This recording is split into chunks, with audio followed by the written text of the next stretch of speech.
بسم الله الرحمن الرحيم. عن أبي هريرة رضي الله تعالى عنه قال قال رسول الله صلى الله تعالى عليه وسلم من أقال مسلما أقاله الله عثرته.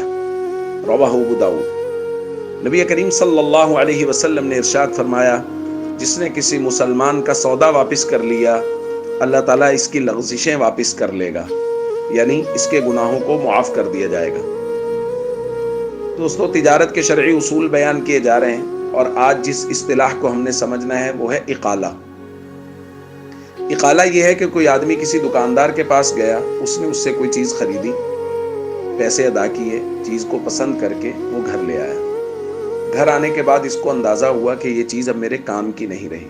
جیسے مثال کے طور پہ کوئی میڈیکل سٹور پہ گیا، وہاں سے اس نے دوائی خریدی مریض کے لیے، گھر آیا تو پتہ چلا کہ مریض وفات پا گئے۔ اب ظاہر ہے یہ چیز ان کے کام کی نہیں رہی۔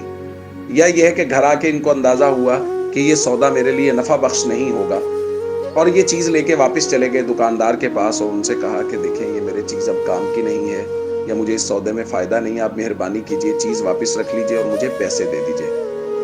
اگر دکاندار پیسے واپس کر دیتا ہے اور چیز رکھ لیتا ہے تو اس کو کہا جاتا ہے اقالہ، کہ اس نے سودا واپس کر لیا اور پیسے ادا کر دیے۔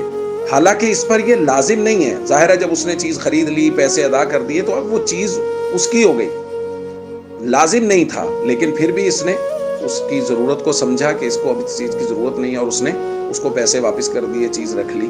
تو ایسے شخص کے لیے نبی کریم صلی اللہ علیہ وسلم کی طرف سے دعا ہے کہ اگر کوئی آدمی کسی ضرورت مند آدمی کی ضرورت کو محسوس کرتا ہے کہ جب اس نے چیز خریدی تھی اس کو ضرورت تھی، اب اس کی ضرورت ختم ہو گئی، تو کوئی بات نہیں، میں چیز واپس کر لیتا ہوں اور اس کو پیسے واپس کر دیتا ہوں، تو اللہ تعالیٰ اس کے سارے گناہوں کو معاف فرما دے گا۔ تو ہمدردی، خیر خواہی، تجارت کے اندر مسلمانوں کے ساتھ حسن سلوک، یہ ساری چیزیں اگر مد نظر ہیں تو یقیناً اللہ تعالیٰ کاروبار میں برکت عطا فرماتا ہے۔